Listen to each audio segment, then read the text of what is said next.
eu vou gravar, tudo bem? A nossa... Claro, fica à vontade. Tá bom. Então, para começar, Henrique, você pode se apresentar? Pois não, Juliana, eu sou o Henrique Drummond e sou cofundador da Insolar, que é um negócio social que tem a missão de promover e democratizar o acesso à energia solar no Brasil. Tá legal.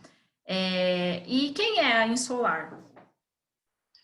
A Insolar ela surgiu com esse propósito, né, de promover e democratizar a energia solar, principalmente focada em comunidades urbanas, né, como são chamadas, né, também chamadas as favelas, e a gente acredita que o nosso papel é colocar conhecimento, tecnologia, energia e oportunidade a serviço da sociedade e a serviço das comunidades para que elas possam encontrar o próprio caminho delas rumo à prosperidade, né, tanto no nível individual, familiar, quanto no nível de comunidade. E a gente se utiliza da tecnologia solar como uma dessas ferramentas para levar o que a gente entende como prosperidade. E quando digo a gente, não é só quem está dentro da Insolar, mas todo o ecossistema local e de parceiros, especialmente quem pode falar com mais propriedade, que são os próprios moradores, né, e moradoras desses territórios.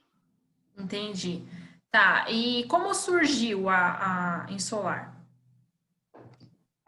A Insolar ela surgiu, eu sou formado em administração, né, então grande parte da minha vida eu trabalhei no setor privado, só que ao mesmo tempo, enquanto eu estava trabalhando no setor privado, eu senti que eu gostava do meu trabalho, né, até onde eu conseguia desempenhar bem, me gerava uma certa satisfação profissional, mas ao mesmo tempo eu sentia a necessidade de fazer algo mais, que tivesse um impacto maior na sociedade, na minha cidade, que tivesse um propósito. Para encurtar um pouco a história, eu me afastei um pouco do trabalho, me afastei do trabalho, tirei um ano sabático, fiz trabalho voluntário, conheci outras realidades, outras culturas, e quando voltei, queria fazer essa convergência entre o meu passado no setor privado com essa minha visão mais humanitária. Nessa interseção entre empresas e ONGs, surgiu a Insolar, né, a gente hoje tem as duas figuras jurídicas, né? Tem a Insolar Limitada e tem o Instituto Insolar, e o Instituto é o sócio majoritário da empresa. Então foi um formato que a gente achou bem interessante, na época eu e Michel, meu sócio, né? Atualmente ele não está na empresa, mas está no Instituto, e a gente entendeu que se utilizar dessas ferramentas, né, dessa expertise, desses processos, desses recursos do setor privado em prol do impacto social, o negócio social seria um bom caminho para a gente trilhar. Uhum, legal. E vocês tiveram uma parceria com a Shell, não foi? Nesse trabalho no Santa Marta? Como que foi? Exatamente. Quando a gente surgiu com essa ideia, né, de democratizar a energia solar focada em favelas, a gente visualizou, talvez a gente não conhecesse todos os desafios, né, mas aqueles que a gente conhecia, a gente sabia que eram muito expressivos. A tecnologia ainda era pouco conhecida, o custo ainda era alto, o local da instalação tinha uma série de desafios, tanto da parte topográfica, quanto urbanística, quanto de infraestrutura elétrica, quanto de acesso a capital, acesso à inclusão bancária e todos os outros desafios aí que você pode imaginar. Então, quando surgiu, a gente entendeu que esse desafio era muito grande. E para que a gente conseguisse endereçar esse desafio, o melhor caminho seria através de colaboração, né? Então, a estratégia da Insolar desde o começo foi de promover uma ampla colaboração. Tudo é que antes mesmo da Shell, né, quando a gente lançou o projeto piloto, a gente teve no mesmo projeto, apesar de ser um projeto pequeno, né, vis-à-vis a ambição da Insolar, era um projeto num único local, que era numa creche, e esse único projeto contou com o apoio do primeiro setor, do segundo setor, do terceiro setor e da comunidade internacional, entre aspas, que foi o consulado da Alemanha, né? Então, um projeto pequeno, por mais que a gente não precisasse ter todos esses parceiros, a gente entendeu, olha, a gente tem que começar já promovendo aquilo que a gente acredita, não só um painel solar em cima de um telhado, mas não, todo um arcabouço de colaboração transcultural, né, que é um conceito novo, né, que transcende diferentes culturas, né, cultura do setor privado, do terceiro setor, do poder público, né, de outros países, né, até de uma cultura dentro do próprio país, que é essa cultura de comunidade versus, né, asfalto, né, em termos de diferença cultural. Então, a gente focou no que a gente tem em comum, o que a gente poderia construir junto, em qual desafio nos unia. Respondendo a sua pergunta de maneira um pouco mais extensa, a gente entendeu que a colaboração era o caminho, né? No primeiro momento foram esses setores que eu comentei, o consulado da Alemanha, o setor elétrico, né, através do Programa de Eficiência Energética da ANEEL, a Cital, que é do terceiro setor, que é uma ONG, e a Shell entrou depois com telhado termoacústico, né, nesse projeto. E acho que a aposta foi bem acertada, porque todos esses parceiros com os quais a gente fez essa parceria para começar, quando lançou em Solar, estão com a gente até hoje, né? Então, a Cital está com a gente até hoje, né? Um dos diretores da Cital é do conselho do Instituto, que nem existia na época, né? A Shell começou, na verdade, começou de uma forma até mais embrionária, que foi a nossa participação no programa Iniciativa Jovem da Shell, né? Que é de apoio a startups sustentáveis. Então, a gente começou com a Shell nesse programa e foi evoluindo, né? Por aí entrou para o Shell Make the Future, foi essa campanha maior da Shell, em prol da transição energética. Depois a gente fez um projeto em São Paulo com a Shell também, né? Então a parceria evoluiu.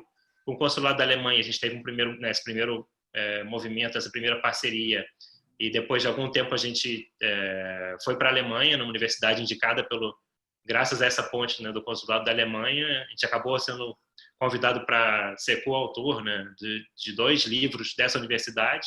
Então, o que eu estou querendo dizer é a importância da colaboração no DNA da Insolar. Então, todas as colaborações que a gente teve desde o começo, você deu um bom exemplo, que foi o caso da Shell, estão com a gente até hoje, e essas parcerias foram evoluindo, e a gente espera que continue nessa crescente. Que legal. Nossa, tem várias perguntas que foram surgindo. Como que foi a participação do governo no projeto?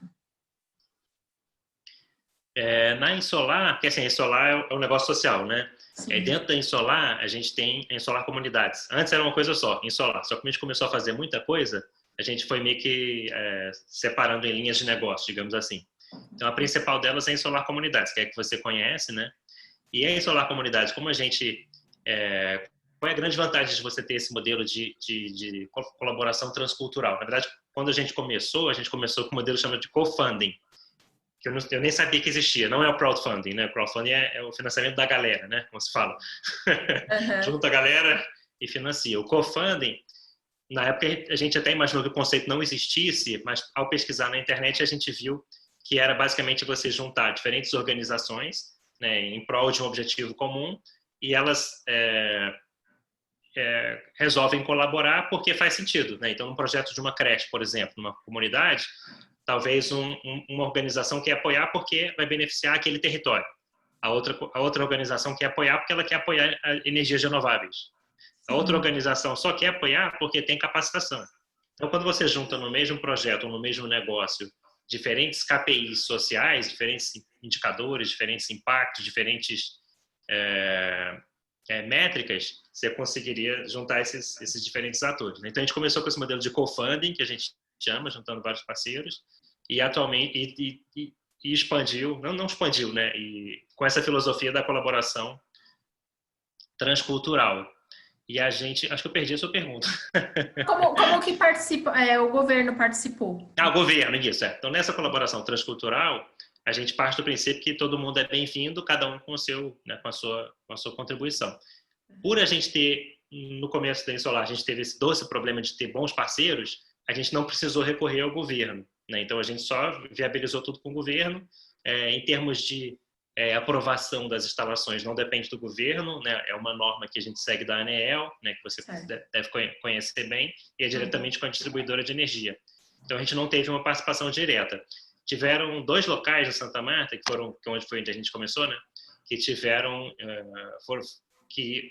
que são do governo, né? Tanto o CRAS, que é da prefeitura, quanto a FAETEC, que é do governo estadual, onde a gente cogitou fazer instalação. A FAETEC depois a gente acabou não fazendo, o CRAS seguiu um outro rumo.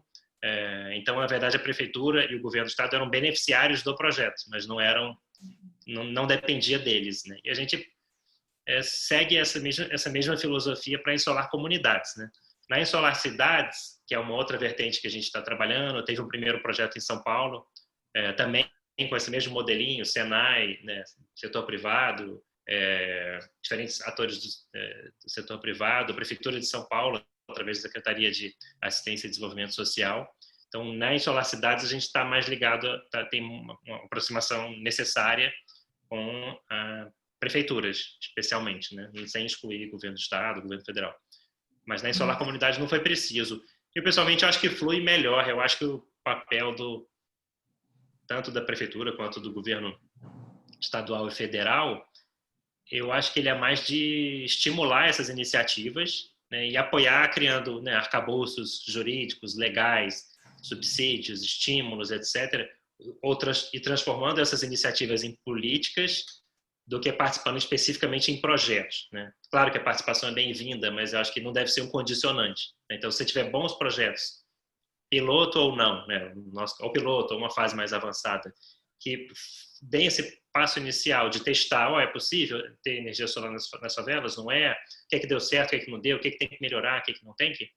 E ter esse aprendizado é um excelente insumo para que o poder público, que tem 1001 afazeres, né, possa pegar uma coisa, isso aqui está funcionando, então como que a gente faz para alavancar isso? Eu acredito mais nisso, não o poder público como o protagonista, mas as comunidades, iniciativas, né, a colaboração, as redes. Eu acho que funciona melhor, porque a gente é mais rápido, não por mérito nosso, é porque a gente não está preso naquela burocracia toda do poder público, né? Então a gente tem esse dinamismo. Se eu estou conversando com você agora, pode surgir uma ideia, amanhã eu vou ligar para fulano, até a semana que vem está pronto, né? Então não tem que ter né? Então um pouco isso. Entendi. Tá. E você falou que vocês usaram também o Fundo de Eficiência Energética, né? Foi com a Light essa... Isso, foi com a Light. Foi o primeiro edital do PEE, do Programa de Eficiência Energética da ANEEL. O edital foi a chamada pública, né? Quando um recurso que era antes utilizado pela própria distribuidora, com projetos próprios, passou a ser, né, até por uma regulamentação da ANEEL, passou a ser objeto de uma chamada pública, onde as organizações apresentavam propostas relacionadas com a eficiência energética. Nosso projeto inicialmente não se enquadrava, tanto no valor quanto porque a energia solar ela não é percebida como eficiência energética. Ela é percebida como fonte incentivada. Então, ela pode agregar valor a um projeto de eficiência energética, mas, de acordo com as definições, ela não é eficiência energética. Faz sentido, porque eu posso botar um super sistema solar no meu telhado e deixar o ar-condicionado ligado direto, né, desperdiçando. Então, assim, faz sentido um programa de eficiência energética estimular um projeto totalmente ineficiente como esse? Né? Então, assim, tem um certo sentido. Então, a gente começou através do PEE, através desse edital. Era um edital mais de experimentação mesmo, né? Como a gente apoia essa questão da colaboração transcultural, a gente queria ter uma conexão com as distribuidoras, né, para entender quais são os seus desafios, o que está funcionando, o que não está, como que a gente consegue falar a mesma língua com as comunidades, como que a gente faz aí um ganha-ganha, né? Como que as comunidades conseguem ter uma conta de energia que elas consigam pagar, vocês consigam ter sustentabilidade econômica nessas comunidades, vocês não vão ganhar rios de dinheiro, mas tem uma sustentabilidade econômica, e ao mesmo tempo vocês estão estimulando aquele território a se desenvolver. Ao se desenvolver, a pessoa, o empreendedor, a empreendedora, naturalmente vai consumir mais energia. Espera-se de forma eficiente, mas aumentar o consumo de energia nesse território não é algo ruim, né? Se for um aumento decorrente da prosperidade dos negócios locais, das organizações, das empreendedoras, esse aumento é muito bem-vindo. Então, é um pouco essa filosofia que a gente aposta, né, de promover o desenvolvimento local e, com isso, todo mundo sai ganhando. Tá bom. E assim, pegando o gancho aí de como foi a relação com a distribuidora, como que você percebeu que era a relação da comunidade com a companhia? Como era e como é a relação com a companhia distribuidora? Não é boa. Você já sabe, né? Você perguntou, mas você já sabe a resposta. Não era boa, né? E para a gente isso foi... a gente pagou um preço por isso, né? Porque a gente teve um projeto com um valor irrisório que a gente pegou do PEE, não tanto pelo valor em si, mas mais para poder ter esse contato, promover o diálogo e ter essa colaboração. Então, assim, foi um valor pequeno e a gente pagou um preço relativamente alto por ter essa associação, né, com a distribuidora de energia. A gente falou, não, a gente não representa a distribuidora, a gente participou de um edital que está recebendo recurso e a gente nunca omitiu que a gente, olha, nossa proposta é de dialogar com todo mundo para que a gente tenha alguma convergência, algum ponto de convergência onde a gente possa construir algo que seja bom para todo mundo. Então, a gente sempre deixou isso claro, mas a imagem das distribuidoras, infelizmente, não é boa, né? Acho que elas têm eu acho que eles têm um papel fundamental a desempenhar no desenvolvimento, na prosperidade desses territórios, e eu acho triste que elas não tenham uma boa reputação, porque elas poderiam estar sendo os grandes catalisadores de desenvolvimento econômico nesses territórios, né? Então, e como eu acredito nisso, eu acho que é possível, e eu acho que é bom para elas também, eu, como representante da Insolar, 12, né, continuo apostando nesse caminho, né, do diálogo, da colaboração, mesmo que hajam divergências, o que é natural, né, em qualquer processo democrático. Entendi. Como é o caso. Então, eu tinha conversado com o Eduardo também e ele falou que é uma questão bem difícil essa relação aí. E o engraçado é que eu conversando com o Gilson Rodrigues de Paraisópolis, e a percepção que a gente teve, a gente ficou até surpresa, é que em São Paulo, pelo menos em Paraisópolis, é boa a relação com a Enel, a atual Enel, né? Antes era Eletropaulo. É legal isso, né? Porque eu perguntei se eles tinham problema, assim, quando tinha alguma falta de energia, alguma coisa. Falei, não, a gente liga e a gente é prontamente atendido. Eu falei, nossa, mas que bom, Que né? bom. Assim que a É gente uma boa quer notícia. que seja tudo, né? Mas É enfim. verdade. Não sei se dá para generalizar, né? Assim, mas você talvez até conheça melhor do que eu. Não sei se dá para generalizar e, ao mesmo tempo, não dá para dizer que nosso diagnóstico hoje é o mesmo de 5, 10, 15, 20 anos atrás, né? Acho que é claro que no Rio teve essa questão da regularização das instalações, né? O programa OPP social, né, que trouxe alguma infraestrutura, inclusive a energia elétrica. A conta de energia foi aumentando gradualmente para que as pessoas pudessem se adaptar a essa nova realidade de pagamento, né, e na distribuidora de energia, né, citar aqui do Rio, por exemplo, havia uma área específica para comunidades, né, desenvolvimento social, uma área social, área de comunidades, que foi mudando de nome ao longo do tempo, né, de acordo com as mudanças da própria distribuidora. Então, assim, houveram iniciativas que foram bem-sucedidas, né, de relacionamento com as comunidades. Não estou querendo desqualificar todo esse histórico, né, da relação. E também não dá para generalizar que em todas as comunidades a situação é a mesma, né? Mas a gente entende que isso tem que ser uma constante, né? Para você, relacionamento uma constante, né? Também não dá para a gente ter um esforço pontual e depois deixar a situação degringolar, né? Então, mas a gente entende que existe espaço. A gente não achasse que existe espaço para essa colaboração, né, entre todos esses atores, a gente não estaria apostando nisso, né? E investindo nosso tempo nisso. Sim.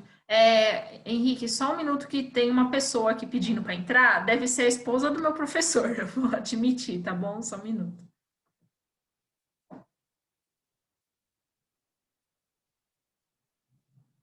Vamos ver se vai dar certo.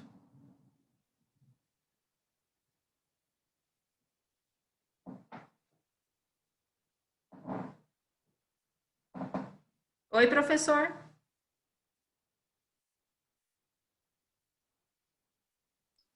Tá conectando o áudio. Como que ele chama? Federico. Frederico. Legal. Sem o R. Federico só. Federico. Isso.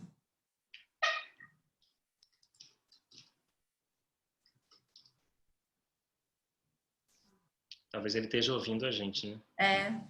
Oi, professor. Ah, agora sim. Tudo bem, professor? Muy bien, ahora sí. No conseguí entrar. Vamos lá. Eu percebi que teve algum problema mesmo. Sí, sí. Boa tarde, professor Federico. Henrique da Insolar aqui. Aí, prazer. Prazer conhecê-lo. Prazer também. Desculpa aí, pero no conseguí entrar, mas agora já retomemos aí o assunto. Pode continuar, tá? Tá legal, professor. Vou continuar de onde eu parei, tá bom? Certo. Tá bom. Qualquer coisa, o senhor pode me interromper aí. Primeiro, o professor, o senhor quer se apresentar antes de eu continuar? Claro. Sí, puede ser. Então, eu sou o professor Federico e trabalho nesta área de fotovoltaica, né? Ministrando disciplinas nesta área. Y vengo trabajando en eso ya más de 20 años, principalmente en electrificación rural, con tecnología solar fotovoltaica y oriento varias disertações, teses relacionadas com esse tema, em geral de energias renováveis. Então, aí estou orientando a Juliana nesse específico tema sobre energia solar fotovoltaica em comunidades, em favelas, em áreas urbanas. É isso aí, tá bom? Bacana, professor. Prazer conhecê-lo novamente e fico feliz agora que o senhor está expandindo aí as suas comunidades, não só para as comunidades rurais, mas agora para o ambiente urbano também, né? Sim. Deve ser interessante entender o que elas têm de comum, né? E quais são essas diferenças, né, geográficas. Aham. Bom. Eu vou continuar aqui então, tá, professor? Bom, deixa eu ver o que mais. E você falou, Henrique, que vocês fizeram um projeto em São Paulo. Como que está sendo esse projeto em São Paulo? Exatamente. A gente fez, quando a Insolar começou, a gente tinha essa missão mais ampla, né, de democratizar a energia solar. É uma missão que se conectou muito com o que a gente acreditava, mas ao mesmo tempo, como ela é muito ampla, tudo que foi aparecendo de oportunidade acabou se encaixando nela. Então a gente acabou fazendo projetos assim dos mais variados escopos, né, e desenvolvimento de novas tecnologias com fotovoltaico, projetos com poder público, projetos em comunidades. Então a gente foi avançando em diferentes vertentes, né. A nossa conversa, como eu comentei, está baseada na Solar Comunidades, né, que é o principal. Porém, a gente realizou um projeto em São Paulo também, né, seguindo essa mesma filosofia da colaboração transcultural, né, envolvendo a Prefeitura de São Paulo, o setor privado, o setor educacional, no caso o Senai, e outros parceiros, para capacitar pessoas em situação de rua num centro temporário de acolhimento de São Paulo, que fica na região de Bom Retiro. Então, ele seguiu mais ou menos a mesma dinâmica das comunidades, né, que é a capacitação desse público para que eles possam atuar no mercado ou montar a própria empresa, a própria MEI, e essa capacitação culminou com uma instalação fotovoltaica no telhado desse espaço, que é o espaço que os acolhe, né? Então tem esse aspecto interessante assim do local, né? De eles poderem fazer um projeto no próprio local onde eles recebem esse acolhimento. Então foi um projeto bem legal. A gente finalizou agora tem pouco tempo, né? O sistema foi ligado à rede elétrica se não me engano, agora em agosto, setembro, né? Tem pouco tempo. Uhum. E foi um projeto bem legal também. Foi um outro público, né? A gente ainda não tinha trabalhado com esse público, mas no final das contas somos todos iguais, né? Somos todos humanos com os mesmos sonhos, mesmos sonhos, mesmas ambições e desafios muitas vezes similares também, né? Sim. Legal. E vocês pretendem continuar aqui em São Paulo? Ampliar para o restante do Brasil? Como que...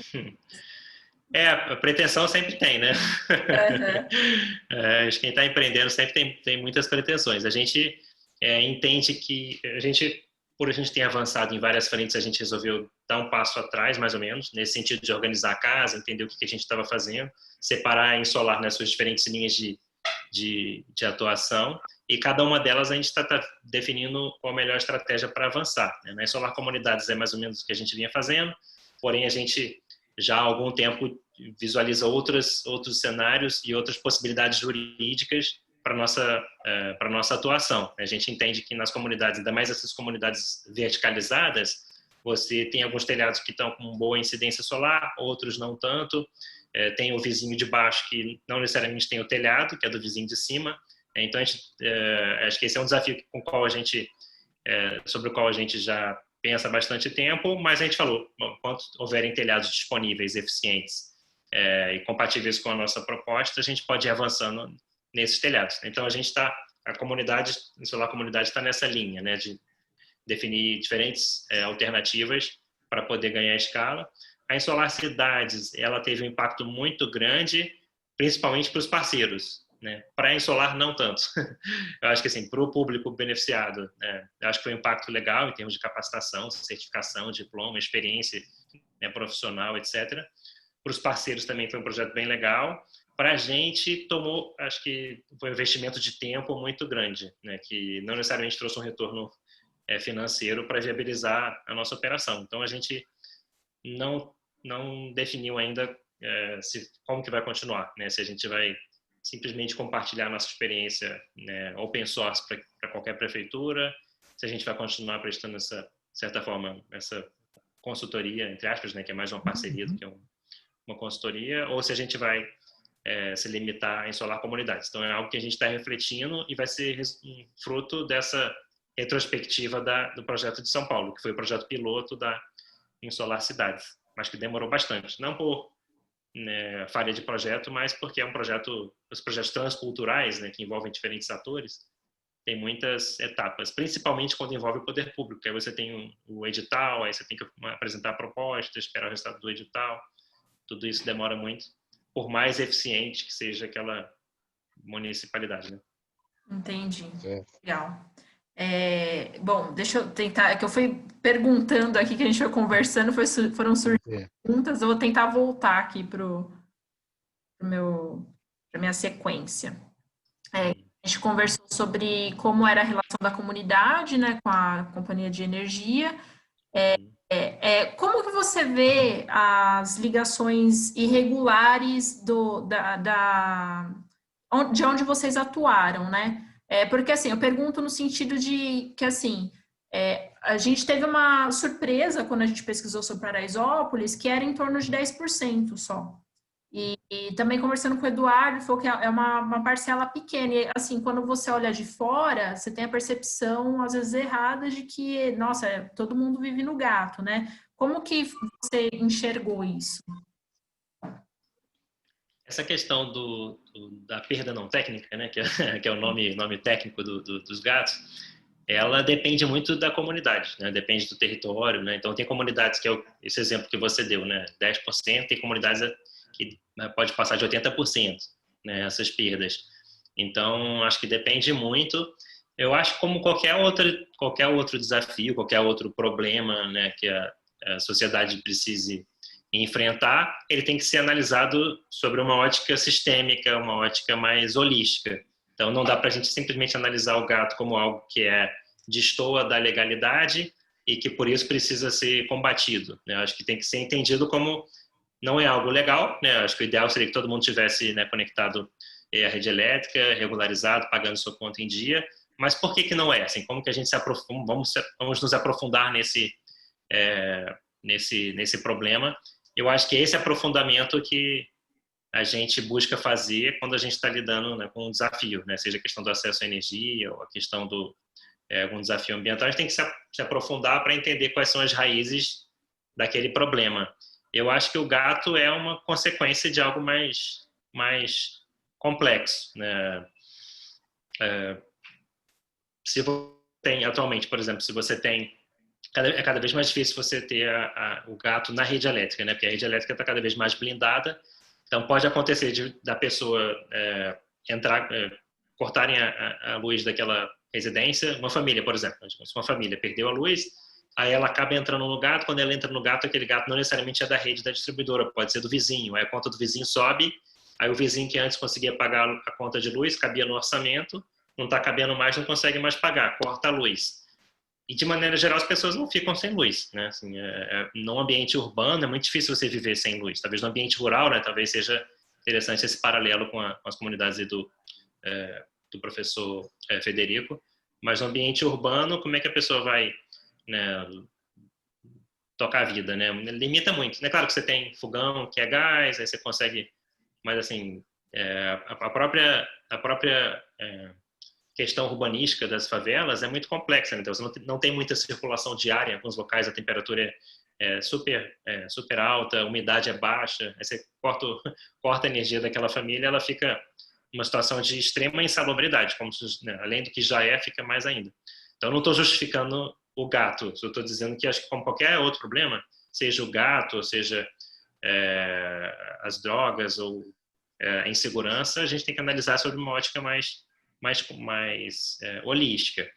Especificamente respondendo a sua pergunta, a gente não precisa se preocupar tanto com o gato nas instalações da Insolar, porque a gente foca em beneficiários ou beneficiárias que já estão pagando a conta de luz e que já percebem a conta de luz como um problema, né? Então, assim, se a pessoa está interessada em botar painel solar, É claro que se for de graça todo mundo tem interesse, né? Mas pagando, que é o nosso conceito, né? Que a pessoa possa pagar, mesmo que um valor simbólico, um valor naturalmente menor do que a economia que ela tem na conta de energia, é porque ela percebe um benefício econômico, né? Quem é que vai pagar se ela não vai pagar para um painel solar se ela não precisa pagar a conta de luz, né? Então, se ela tem gato, ela não tem interesse. Então, a gente foca nessas pessoas. E o que a gente entende é que o importante é a gente fazer alguma coisa, né? Então, se a gente focar nessas pessoas que já pagam a conta de luz, já percebem a conta de luz como um problema, e ir avançando, conforme a gente vai avançando, opa, isso é possível. Aí outras comunidades vão tendo iniciativas, cada uma com as suas características jurídicas, né, de governança, etc. Vão surgindo outras iniciativas. O tema da energia solar nas favelas começa a entrar na pauta das discussões setoriais. Você começa a ter as pessoas de comunidade falar, eu também quero ter na minha casa. Aí o governo começa a olhar, opa, será que a energia solar pode ajudar a resolver algum problema social? Então, assim, você começa a dar um momento, né, como se fala, atingir um momento daquele tema. E com isso a tecnologia, em paralelo, a tecnologia vai ficando mais barata, os bancos começam a surgir com opções de financiamento. Então, naquele movimento inicial, mesmo que você tenha focado num público específico, que não necessariamente é quem está abaixo da extrema pobreza, né, não, que é quem não tem nem telhado, né, quem não tem nem lugar para morar, apesar de você focar nesse público, você está contribuindo para que aquela tecnologia vá ganhando destaque, vá sendo testada, vai sendo aperfeiçoada. Em paralelo, outras iniciativas, então vamos bolar aqui uma solução econômica para iluminação, aí leva também, vamos bolar aqui alguma solução para falta de luz. Então, assim, a gente entende que o importante é você avançar onde é possível. Então, atualmente a gente não beneficia quem tem o gato. Em alguns projetos específicos a gente cogita isso, mas a gente entende que se a pessoa vai pagar, ela tem que ter algum benefício econômico que quem tem o gato não tem. Aí teria que ver quais são os outros benefícios, o fato de ter um endereço facilita conseguir um trabalho, é outra discussão. Entendi. Tá bom. E assim, você falou que vocês atuaram em São Paulo, né? A origem foi no Santa Marta, né? Tem mais algum lugar que vocês atuaram também? A gente atualmente está com o apoio do Fundo Socioambiental Caixa, né, que é um fundo do Banco, né, Caixa Econômica Federal, e que é uma parceria muito bacana para a gente, porque era justamente o maior gargalo da tecnologia solar é o financiamento, né? É o acesso a recursos. Então, apesar da gente não estar recorrendo a uma fonte de recurso de financiamento para insolar da Caixa, a gente tem um recurso da Caixa, que é a Fundo Perdido, onde a gente se comprometeu a fazer instalações em 15 comunidades aqui do Rio, né? Então, atualmente a gente está em diferentes estágios, né?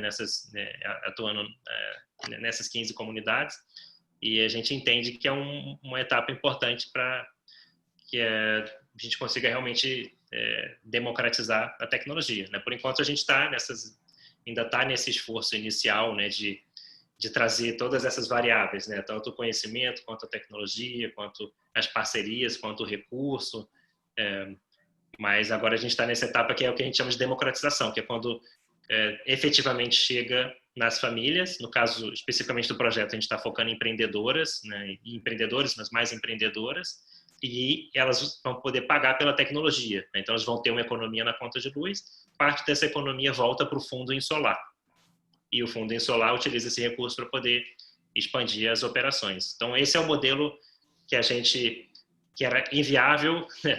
Apesar de ser a nossa ideia desde o começo, ele era inviável quando a Insolar começou, porque ninguém sabia direito o que era energia solar, né? Ainda mais quem é que vai pagar por uma tecnologia, não tinha o banco, não tinha o financiamento, painel, pouquíssimos fornecedores, não tinha mão de obra qualificada, nem eu sabia bem como é que, né, sobre o setor fotovoltaico, né? Mas atualmente, graças a essa evolução de etapas do mercado e da Insolar também, a gente tem uma pontinha de contribuição, mas o papel maior é do mercado como um todo, todos os agentes, todos os atores. A gente finalmente chegou nesse momento da democratização, né? Que para a gente é chegar nas famílias, não só ONGs, associações, etc., e com recursos que elas possam pagar, né? Mesmo que no primeiro momento seja subsidiado, como é o caso, né? Porque é um recurso do Fundo Socioambiental Caixa, mas a gente tendo esse projeto redondo, a gente entende que é a etapa mais importante para que o mercado financeiro, para que as instituições financeiras percebam, esse modelo funciona, eu vou colocar um recurso aí para financiar a baixa renda com empreendedores ou famílias, né? Entendi. Henrique, tenho uma pergunta.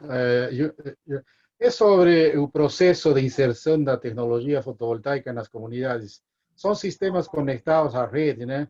E existe toda uma legislação, existem resoluções da ANEEL, que tem que seguir aí aquela resolução 482 que foi depois aperfeiçoada. Vocês estão seguindo todo esse processo burocrático? Então, a gente tem que seguir, né, que como o senhor falou, a resolução 482, para poder ligar os sistemas fotovoltaicos na rede elétrica. No começo, como a gente estava com essa proposta de ir testando diferentes tecnologias, diferentes formas de atuação, a gente chegou a fazer algumas instalações também com bateria, né, que deve ser o que o senhor usa nas comunidades isoladas. Só que qual é o grande desafio? Até que a bateria é cara, né, atualmente, tá ficando mais acessível, né? E acho que é inevitável para essas comunidades mais isoladas. Mas no ambiente urbano, uma questão é a bateria, né, o custo da bateria. O segundo ponto é que a gente entendeu que estar ligado à rede elétrica pode ser algo bom, né, porque você não corre risco de ficar sem energia, né, e acho que para a gente era uma preocupação grande. E o terceiro é que enquanto o painel dura 25 anos, a bateria dura, né, 3, 4, 5, depende da bateria, talvez até mais, né? E nosso receio era que, passado esse prazo, se a gente não tivesse um esforço de orientação, de consultoria, né, de educação financeira, não necessariamente os beneficiários teriam juntado o recurso para pagar a bateria quando ela queimasse, por exemplo, né, quando tivesse que trocar.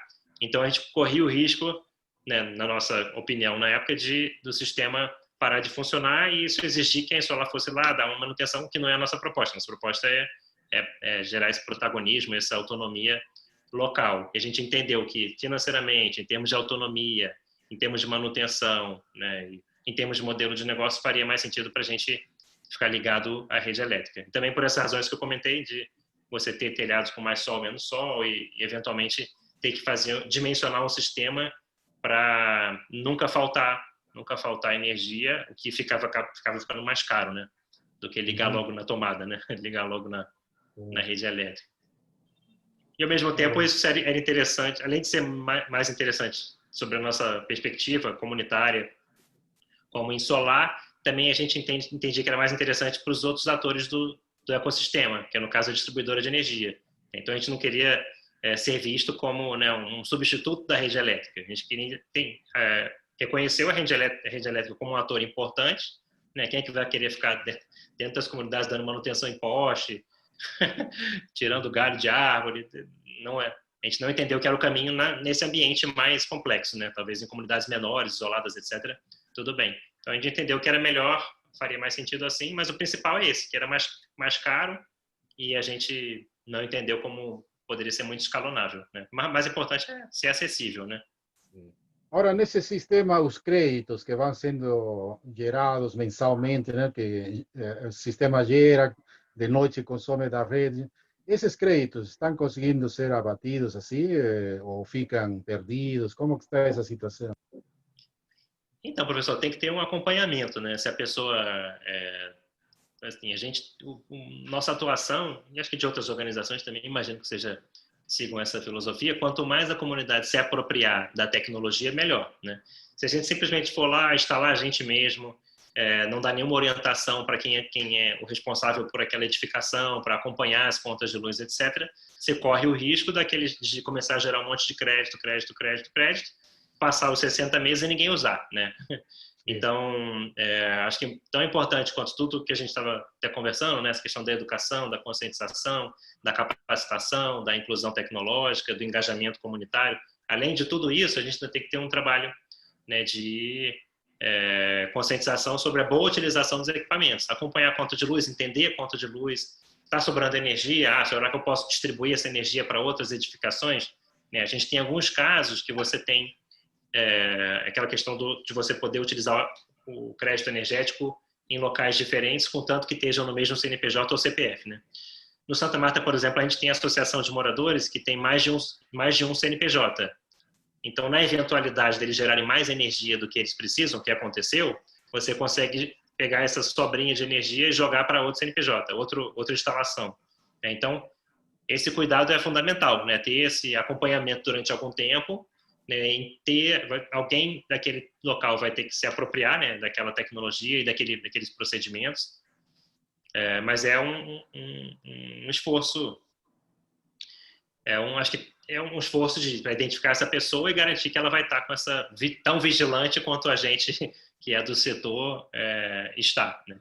A gente tem a opção, o projeto sendo possível, né, e tendo recursos, seja do financiamento ou doação, etc., de colocar o monitoramento, né? Então, esse projeto que eu estava conversando com a Juliana de São Paulo, né, em Solar Cidades, a gente tem o acesso, que do meu celular eu consigo ver se está funcionando, quanto está gerando de energia.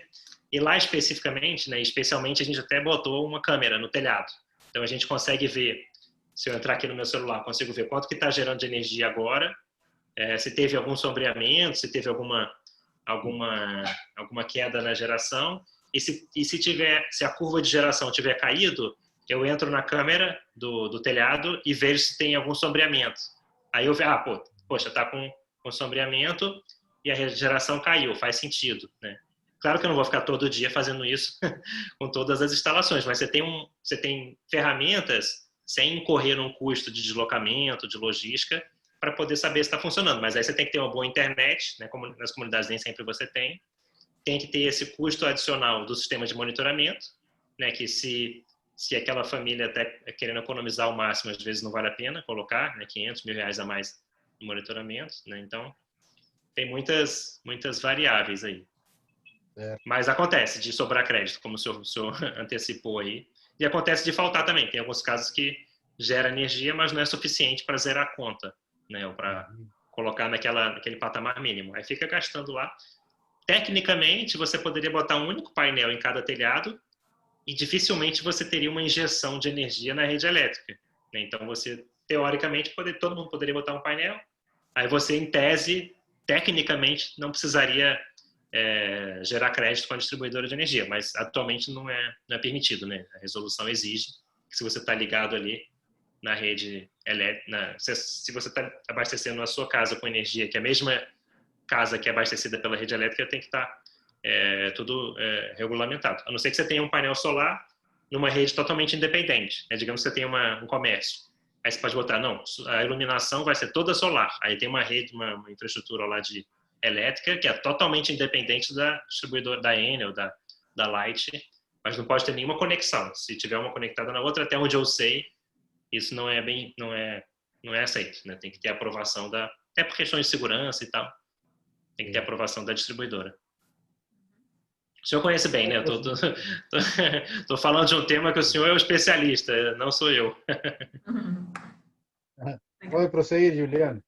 Tá bom, professor, vou continuar aqui então. Então, é só para, pegando o gancho aí de antes, como que vocês atuam, né? Então, só para entender, agora com o segmento da Caixa atuando junto. Tem um primeiro investimento inicial que é subsidiado pela Caixa, pelo Fundo de Eficiência Energética também, né? E aí, depois, a ideia é o sistema ser autossustentável, é isso? Que aí os moradores pagam, né, uma parcela pelo uso, e aí esse fundo ele vai servir de base para reinvestir na expansão do sistema. Seria mais ou menos essa a ideia? Exatamente. Originalmente, a gente pensou em deixar o fundo 100% para ser investido em novas instalações, mas, ao mesmo tempo, o fundo não se administra sozinho. Tem que ter alguém lá que vai estar sendo remunerado para administrar esse fundo, ver questões legais, etc. Então, a gente hoje está buscando equilibrar, né? Parte do recurso para ser reinvestido, parte para poder garantir a sustentabilidade da própria operação. E para democratizar, a gente não visualiza outro caminho senão injetar novos recursos. A gente não tem nenhuma ilusão de que a gente vai democratizar com doações, né? Assim, é uma tecnologia que exige um investimento expressivo, com diferentes estruturas jurídicas, né? Você conhece bem aí, tem conversado com diferentes atores aí do setor, né? A gente está aberto a todos os modelos, apesar de a gente estar apostando mais em 2 ou 3. Então, para democratizar, tem que ter a participação de outros atores financeiros. Não necessariamente os bancos, né? Não precisa necessariamente os bancos, mas existem outras fontes de recurso. mas se não tiver ingresso expressivo de recurso para financiar essas instalações, a gente entende que vai chegar uma hora que o negócio perde o seu apelo, a visão muda, né? O foco passa a ser outro. Então, assim, no começo, né, tá todo mundo interessado, que legal, energia solar nas favelas, etc.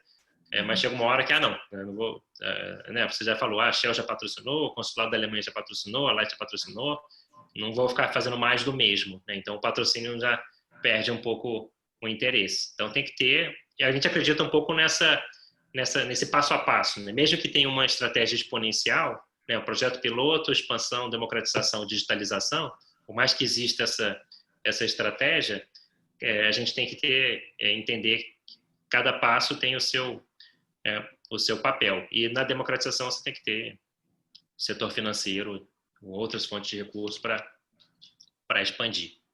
Entendi. Tá bom.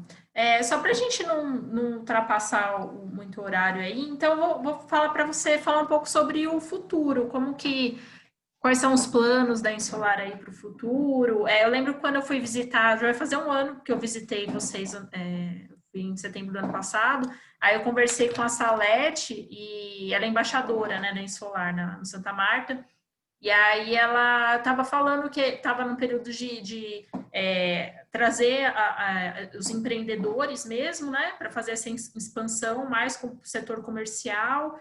E como que está sendo isso? Quais são os planos aí?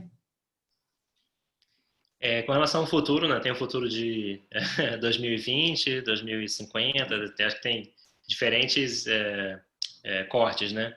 Esse ano, inevitavelmente, não vou dizer inevitavelmente, a pandemia impactou, né, as instalações. A gente estava, grande parte das instalações, né, desse projeto com Fundo Socioambiental Caixa na favela Santa Marta, que é uma favela que tem uma característica que não é compartilhada por todas, que é o fato de você ter um acesso por baixo, um acesso por cima e no meio do caminho o bondinho, né, que ajuda na circulação, e muitas vielas, né? Então, qualquer painel solar que entrasse lá naquele território ia ter pessoas carregando, pessoas se esbarrando. Então, a gente achou melhor segurar um pouco, né, até conversando com a própria Caixa, que poderia passar uma mensagem ruim, né? Além de expor as pessoas ao perigo, né? Por mais que você consiga minimizar esse perigo com equipamentos adequados, etc., a gente não queria dizer, se a Insolar continua operando normalmente, eu vou tocar minha vida. Então, a gente não queria dar esse exemplo, né? Por mais que a gente entenda que dá para minimizar bastante o risco.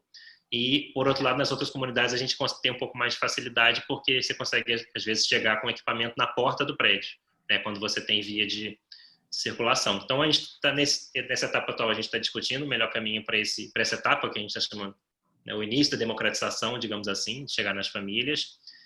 E para o futuro a gente está visualizando diferentes modelos, né, tanto jurídicos quanto de negócio, para poder realmente ganhar escala, né? Então a gente tem conversado com as distribuidoras de energia, né, para entender qual o melhor modelo de parceria que pode funcionar, partindo do princípio que o nosso objetivo reduzir ao máximo o valor da conta de luz nesses territórios, para que as pessoas consigam pagar, mas para que elas consigam pagar, elas têm que ter sucesso, né? Seja como profissionais ou como empreendedoras.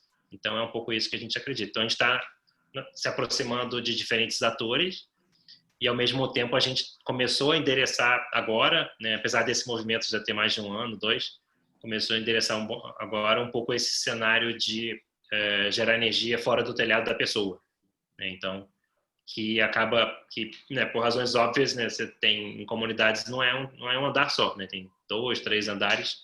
Então, você ter um vizinho 2 andares acima que vai assinar um documento dizendo que vai deixar os seus painéis no telhado dele durante 25 anos, eu acho que nem nem os seus pais, nem a vovó dos seus pais, né, o tio vai assinar assim rápido, né? Então, a gente entende que isso é um elemento a mais de complexidade, né? Onde já existem muitas variáveis. Então, a gente está cogitando outras estruturas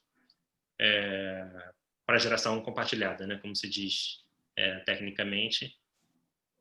E é nisso que a gente está apostando.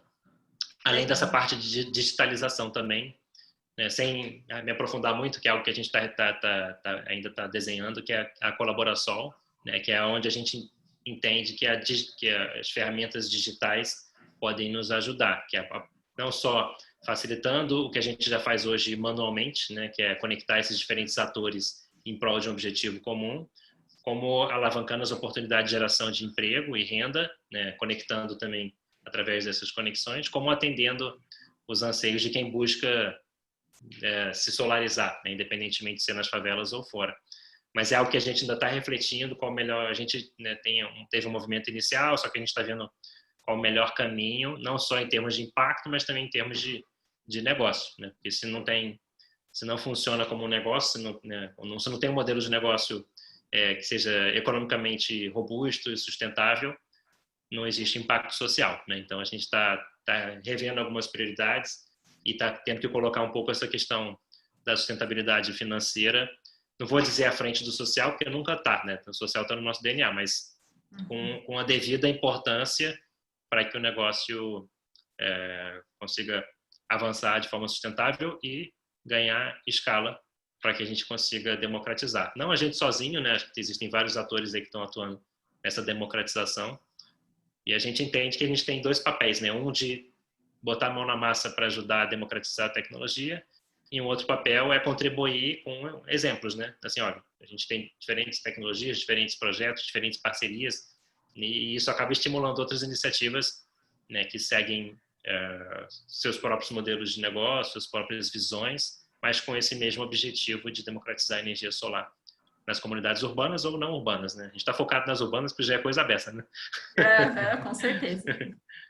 Tá legal. Henrique, tenho uma pergunta relacionada com a satisfação, né, de uso dessa tecnologia.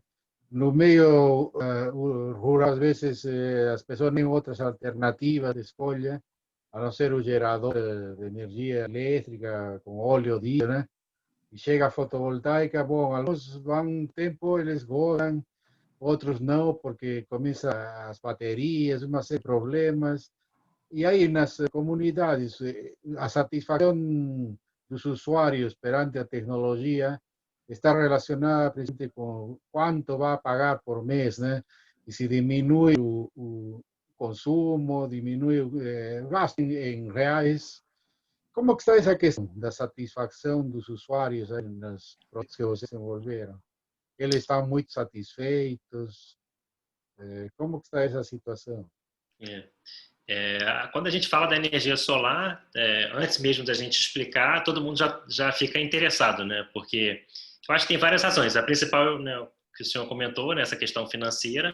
Eu acho que a primeira associação que a pessoa faz da tecnologia solar é que, bom, vou mudar para energia solar, não preciso mais da rede elétrica. Então, essa a primeira percepção, antes da gente explicar, é a tecnologia que o senhor usa, né, nas comunidades isoladas. É que eu vou instalar painel solar, vou gerar toda a energia que eu preciso e não vou ter mais conta de luz, né? Então tem um pouco essa percepção. Então você começa com o interesse de 99% das pessoas. Naturalmente, quando elas entendem que não é uma solução para blackout, né? Não é uma solução para falta de luz, pelo menos não o que a gente propõe, e que ela não vai ficar totalmente independente, mas vai ficar interdependente, né? Ela pode ter um crédito com a distribuidora de energia, né? Ela pode ser credora da distribuidora de energia e não devedora. Então, assim, a gente começa a ter esse trabalho de falar, você vai continuar ligado à rede elétrica, né? Porque é uma tecnologia mais acessível, você vai conseguir complementar a energia que você precisa quando o painel solar não estiver gerando o suficiente, né? A gente sabe que nem todo telhado é suficiente para abastecer uma casa toda, não vai precisar trocar bateria de tempo em tempo, então a gente acaba nesse trabalho de conscientização, de explicação, é natural que o interesse caia um pouco, mas eu acho que não chega a ser tão expressivo. E acho que a terceira etapa a pessoa é de graça ou a pessoa vai pagar? Então, assim, se for de graça, todo mundo aceita, né? Não quer nem saber o que é. Se tiver que pagar, aí entra a nossa proposta, que qualquer pagamento que a pessoa vai fazer tem que ser menor do que o benefício. Então, se eu falar para vocês, né, para o senhor, para a Juliana, olha, eu vou instalar uma caixa laranja lá na sua laje, isso vai gerar R$300 de economia aí na sua conta de luz e você me paga 200. Você topa? Então, assim, claro, você vai querer estudar outras opções, tem alguém que você consiga gerar os mesmos 300 e pagar menos do que 200, mas se você já, nessa conta de pagar, receber 300 créditos de energia e pagar 200, todo mês vocês vão ganhar R$100. Então, assim, não interessa muito se é um eólico, se é um solar, você vai ganhar, tem um benefício econômico. Então, contanto que haja esse benefício de imediato e não esperar 5 anos, 6 anos, às vezes até mais, dependendo da instalação, pelo payback, conseguir um recurso de financiamento, fazer a taxa interna de retorno, VPL, ninguém vai fazer isso, né? Nas comunidades que não tem não dá para generalizar, mas não dá para também deduzir que todo mundo lá tem conhecimento de matemática financeira, né? Então a nossa conta é papo reto, como se fala, né? Você vai economizar 3x e 2x volta para a gente. Então 1x fica para você. Quando você acabar de pagar, daqui a 4, 5, 6 anos, os 3x são seus, com mil e um outros benefícios, né? Você vai ter o painel solar daqui a 5 anos, vai ser totalmente seu, vai ter toda a economia. Se a tarifa da energia subir, você não vai ser tão impactado, né? Porque se você estiver gerando mais ou menos o que você consome, a tarifa pode dobrar, triplicar, né? Não vai impactar qualquer valor que você tem para pagar para a distribuidora, e a tendência é a conta de luz está subindo, né? Então, é um pouco essa linha que a gente segue. Você tem interesse em energia solar? Tem, 99%. A gente chegou a fazer essa pesquisa, né, no Santa Marta, entrevistamos 159 moradoras. Agora estou na dúvida se foram 259, acho que foi 159. Entrevistamos bastante gente, uma amostra significativa lá do Santa Marta, e todo mundo tinha interesse, acho que de 95% a 99%. Né? Mas aí você explicar que é pago, né? Explicar que vai usar uma parte do telhado, explicar que você vai ficar ligado ainda à distribuidora de energia, tende a diminuir um pouco esse percentual. Mas mesmo assim, ainda sobra uma quantidade de pessoas interessadas que atualmente é mais do que o que a gente consegue atender com os recursos que a gente tem. Então, não chega a ser um problema hoje, né? Tá bom, Juliana, pode prosseguir. Então, a gente tem menos de 1 minuto, que vai acabar o tempo do link aqui do Zoom. Mas, Henrique, só uma coisinha. Você autoriza eu publicar essa nossa entrevista na minha dissertação? Claro, com o maior prazer. Fico feliz aí. E eu queria agradecer muito, tá? Pela sua disponibilidade de sempre e dar os parabéns pelo seu trabalho, que é inspirador. Tá bom, Henrique? Obrigado. Eu que agradeço aí pelo seu interesse, né? E você dedicar o seu tempo aí, a sua competência, né? Todo o seu conhecimento. É um tema que, para nós, é tão importante. Eu tenho certeza que, né, tudo que você criar, tudo que você escrever, que você publicar, vai servir de inspiração para outros estudantes, doutorandas e mestrandas aí que querem se aprofundar nesse tema. Então, fico feliz aí que você esteja dando esse